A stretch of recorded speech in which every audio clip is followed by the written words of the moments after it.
je sais jamais, parce que quand je vois designer, je peux pas dire une designer. J'ai envie de dire une designeuse, et puis c'est pas joli. Non, c'est et moche. c'est, voilà, comme c'est moche.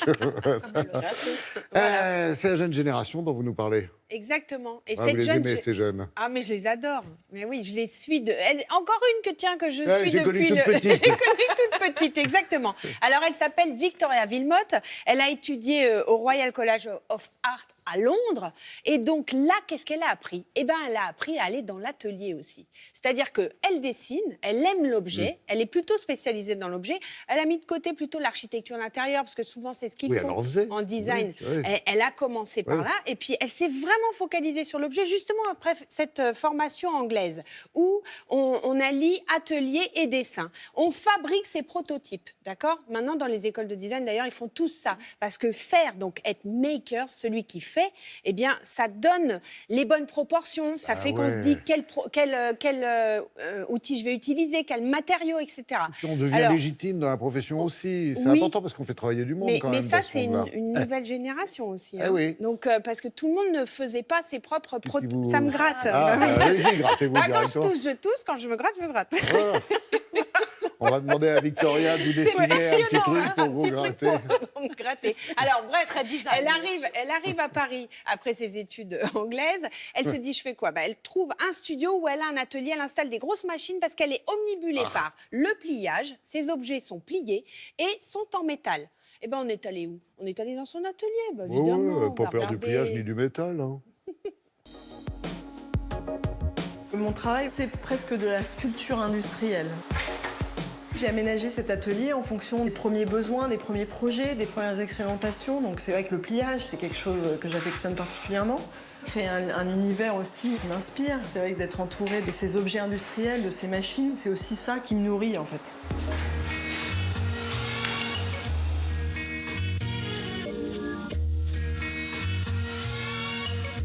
C'est la première série de vases que j'ai faite qui était complètement en acier. C'est un vase qui est fait donc en pliage pour la face. Il y a une machine qui vient rouler la tôle, qui s'appelle une rouleuse. Et ensuite, on a cette forme qui vient refermer, donc tout est soudé. Donc ça, c'était le point de départ, on va dire, de toutes les recherches qui sont venues après. J'ai fait un test en marbre. On est vraiment très fin. C'est tout un processus de machine numérique utilisé pour le marbre. Et ensuite est venu le travail avec la pâte de verre, donc avec cette manufacture française. Donc là, on est vraiment dans un autre vocabulaire. Donc c'est ça qui est amusant, c'est de finalement voir que les trois matériaux rendent des trois choses complètement différentes.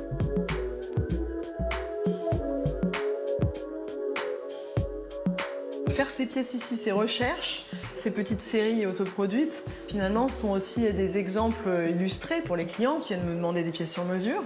Et également les éditeurs, c'est-à-dire que finalement ils ont aussi sous les yeux des prototypes, des recherches et tous les éléments nécessaires pour amener à un projet futur.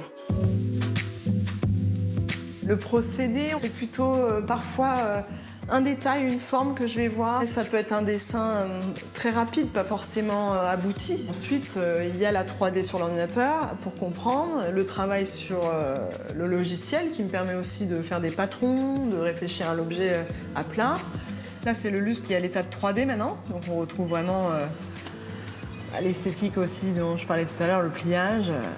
Et ça, c'est une étape très importante justement pour dialoguer avec le fabricant aussi, lui faire comprendre combien de lustres on va pouvoir faire dans une seule feuille de métal, ce genre de détails.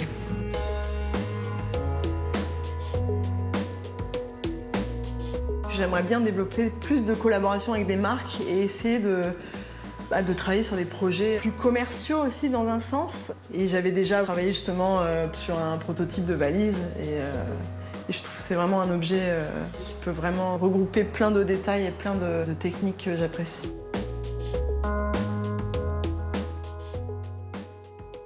Alors, c'est vrai que j'ai beaucoup aimé les lampes comme ça, là, avec cette technique de pliage. C'est vraiment une signature. Hein. Exactement. Et la valise, là, c'est dingue. Il y a aussi finalement ce côté un petit peu à facettes. Oui. Alors, si tu es distributeur ou fabricant de valises, Ça y est. bon entendeur, voilà, il y a une designer qui sait en dessiner, qui a envie d'en faire. Bah oui, quoi, alors, et autant mettre les gens en relation. Non, mais c'est important ce que vous venez de dire, parce que c'est vrai qu'elle fait un objet, d'abord, elle, pour se faire plaisir, parce qu'elle a une idée, etc., comme elle conçoit des des tas de choses pour elle et son atelier.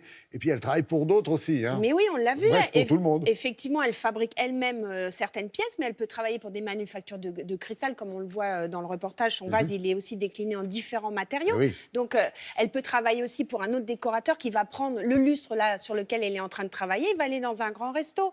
Donc voilà, elle a le champ des possibles. C'est aussi ce que démontre aujourd'hui cette jeunesse qui fabrique et qui est designer.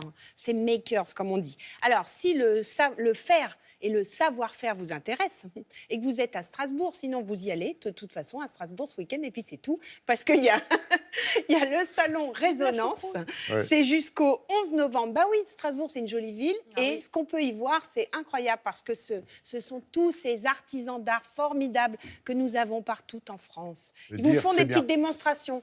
Le faire, le savoir-faire et le dire, c'est bien, comme le fait notre ami Sylvie. Moi, ce qui m'a le plus, qui a fait le déclic, c'est l'histoire des matériaux différents avec la lampe et notamment le marbre. Oui. Pas fastoche. Le C'est marbre, femme de défi.